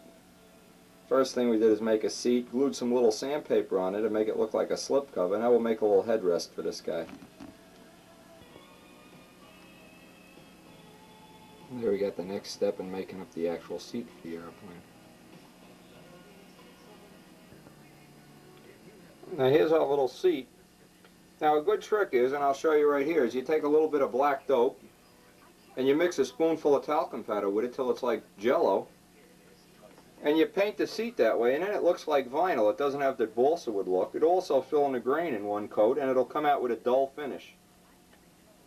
Now you want this to look like a real seat. Well, that's a good way to do it, and it's real easy to do. Now I've got the seat made out of 180 grit sandpaper and painted with that dope with the talc in it, and it looks pretty realistic.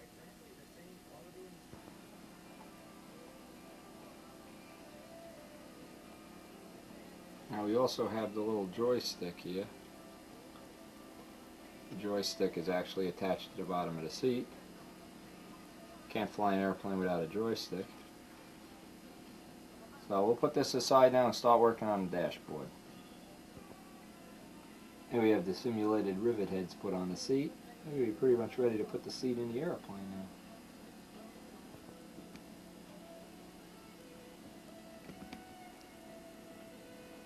There's the little dashboard that we made up. We're going to try to fit this in there pretty soon.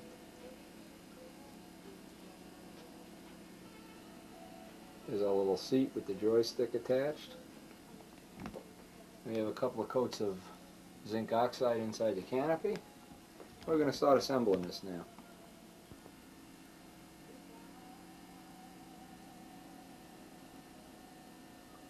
We have the little seat installed. We can turn this around here. Just got a little dashboard in there.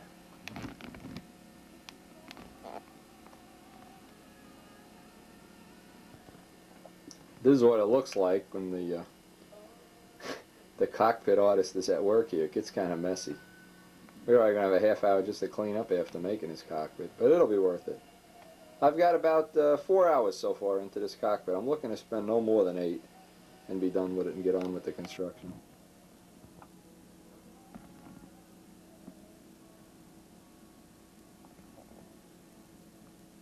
We got the little throttle plate in there, and a little trim. Two things that would be in a real airplane, this type of an airplane.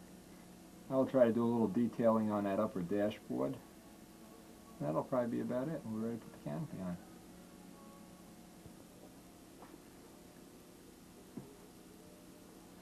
What I have is a piece of aluminum tubing that you sharpen up on a belt sander, and I'm making some little simulated rivet heads here along the edge of the cockpit. Add some final detail in here.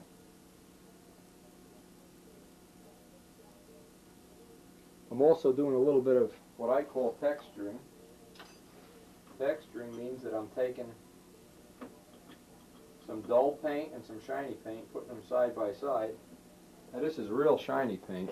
I want the joystick top and the throttle to be super shiny, and the rest of it I want to be sandpapery so it looks realistic.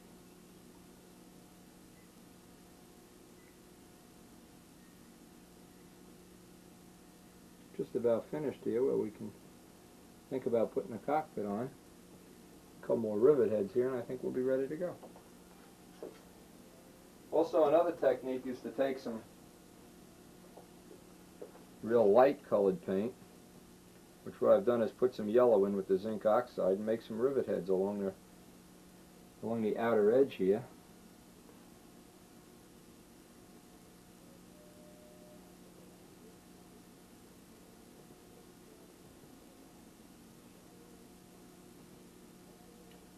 This is where it takes a little practice to get it right. And what you do is put a dot of black down, and just before it dries, put a dot of the lighter color down and come out looking just like a rivet head.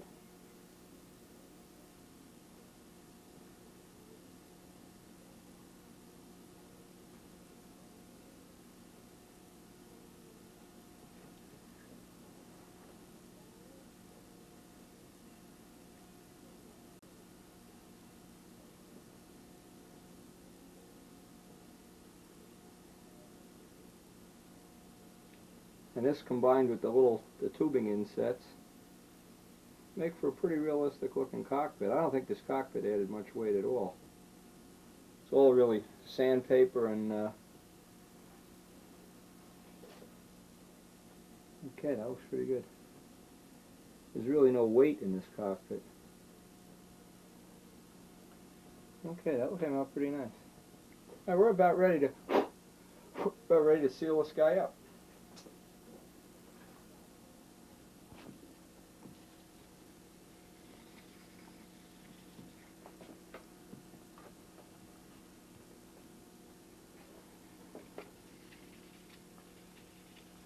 And one of the next things we have to do is take the little plexiglass piece. Now I like to take in 1200 sandpaper, which is what I'm using now, and get out all the little dust imperfections. Whenever you draw a canopy, you get little slight imperfections. And then I'll take some rubbing compound and rub this out, get a nice finish on before I glue it in. Because once it's on there, I really can't do anything about it. So I'm sanding this out now with 1200. Then I'll buff it out with rubbing compound, and I'll be ready to install in.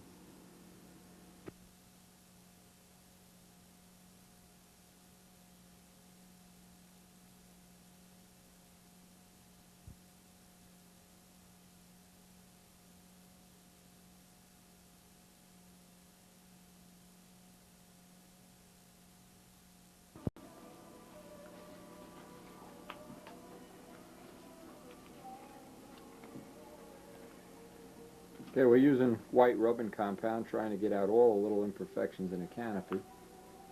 Since it's going to be one of the focal points of the airplane, I'd like it to be as perfect as possible.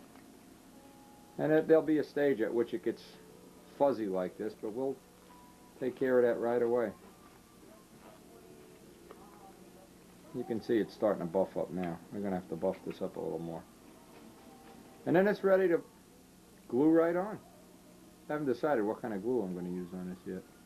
Used to use ambroid. We used to put a lot of little pinholes around the edge, but I don't know if... See how hot stuff will hold this on. So we spent about 7 hours this morning. It's well into the afternoon now, and we've got ourselves a canopy, and by the end of the time I go out and get supper, we're going to be ready to take a look in there and see just how it looks as a final result. Now what I've done, I put a whole bunch of little pinholes around the edge of the canopy, try to give the glue a little grip. This is the first one I'm going to do with hot stuff. I'm anxious to see if this is going to hold real good. When you used to do this with ambroid, you had to be careful not to get too much inside the canopy, but because hot stuff is clear, it's in a little bit better shape. I finished buffing this canopy out, and I'm pretty much to the point now where I can be confident that it's going to be a decent fit.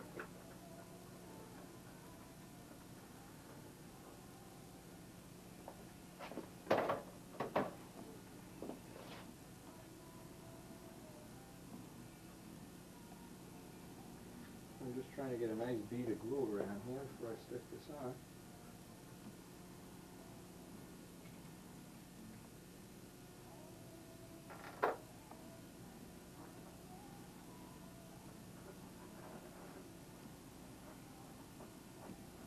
Okay, now I see the jet coming through, little holes in the canopy. I've got a little Q-tips here to try to blend it in a little bit.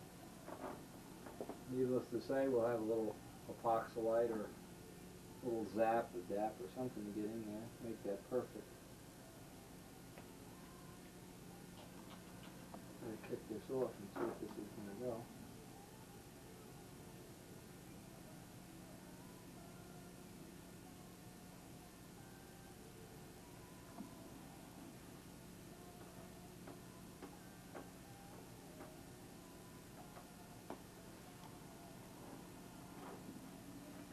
I got a drop of glue on the canopy, but it won't really matter now. So I'm going to sand that canopy down right in with the turtle deck when I get to that point in the finish. What I'm doing here is just filling in the little Throwing in a little gasket as best I can.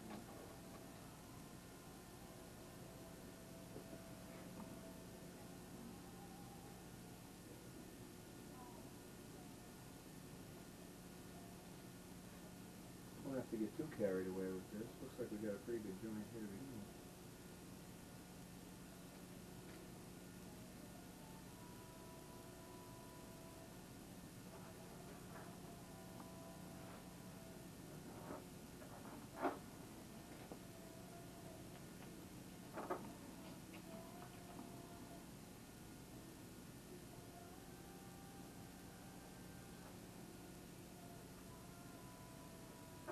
Yeah, that looks good and solid. Real happy with that.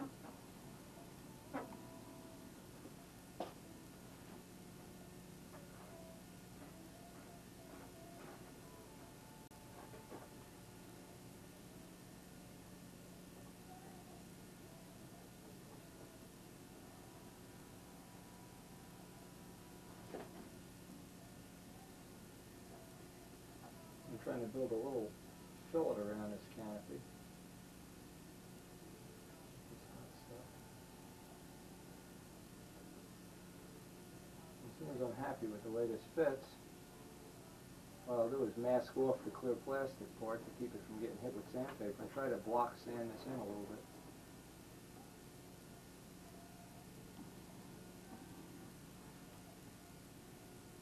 Usually the Q-tips usually come in handy instead of using your fingertip. You can save your fingertip on this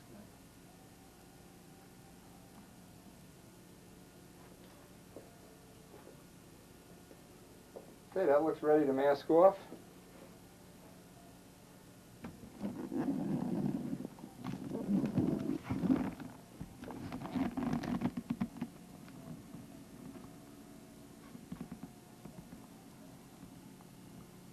Try to get down there and see if you can see any of the angles.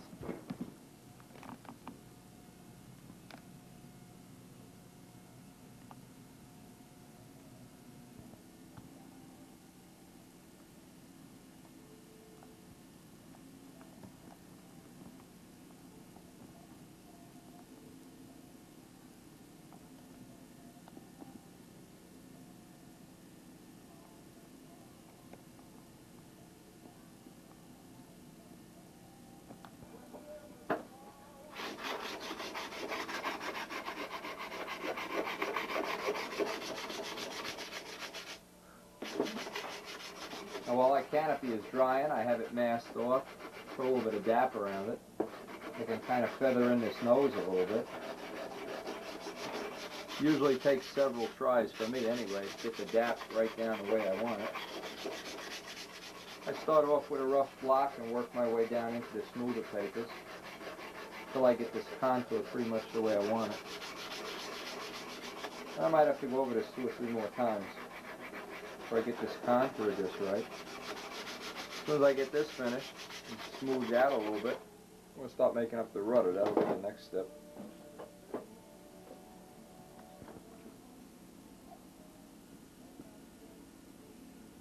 Now what we did in the interim time, I sanded down this nose, and there's a few little thin spots up in the front here. The way a true Nobler is built, the mounts are below the fuse side top. And what happens, you get some real thin areas, so I'm going to take this time to glass this front up. Normally I don't even glass 60 ships, but in this case this is really spongy thin up here. And from starting a ship, and obviously there's going to be other people flying this beside me, they're going to start it, grabbing the nose. Somebody's going to grab this and break it, so I may as well glass this during the construction. Now anybody hasn't glassed any part of their plane, I suspect there's some new people watching this. This is 1 hour epoxy. 1 hour epoxy is the kind that one tube is bigger than the other. You can get it from SIG or from Hobby Epoxy, it doesn't matter, it's the same material. There's only one kind of epoxy where one tube is bigger than the other. This gives you some working time. The slower epoxy sets, generally, the stronger it'll be. The longer it'll be pliable, workable, whatever the right real word is. And you'll have more time to flatten it out Now if you just do what I'm doing here and you spread on a nice big gooey amount, I'm using 1.5 ounce cloth. There is thinner cloth you can use. In this case I don't think we'll need it. This is only a 35 ship. I don't think we're going to be getting into that area. Again, I'm going to take the cloth, just lay it down in the area that I want to cover. I don't want to glass the whole nose. I only want to glass a selected area here that, because of the construction technique, tend to get thin, and I've seen a lot of the old Nobles used to crack up here.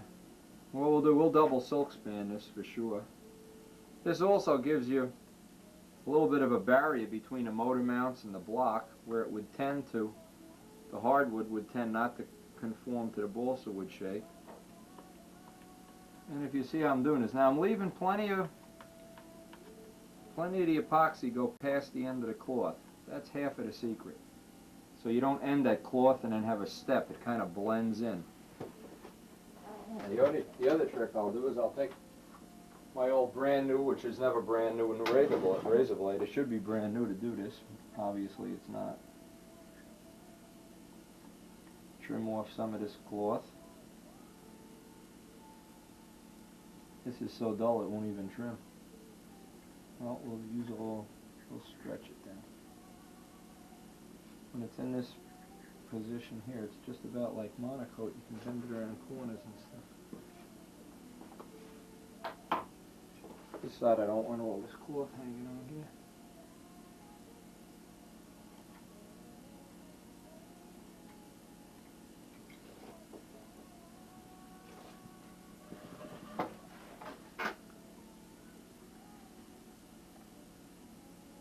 Now SIG also makes a real neat little tool. If you can't get it from SIG, it's probably sold in body shops.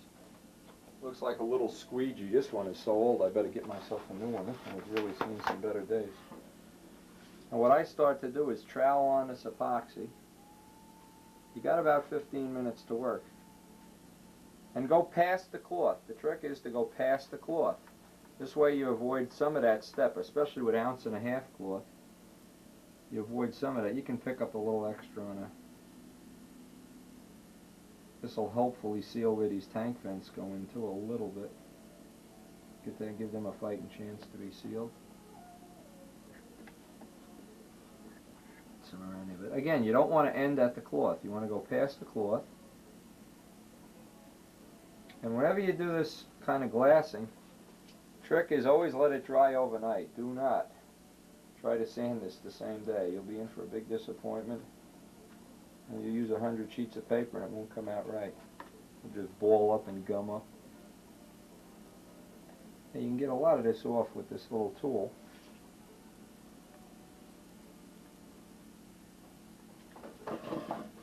Now the trick is, go get your wife's hair dryer.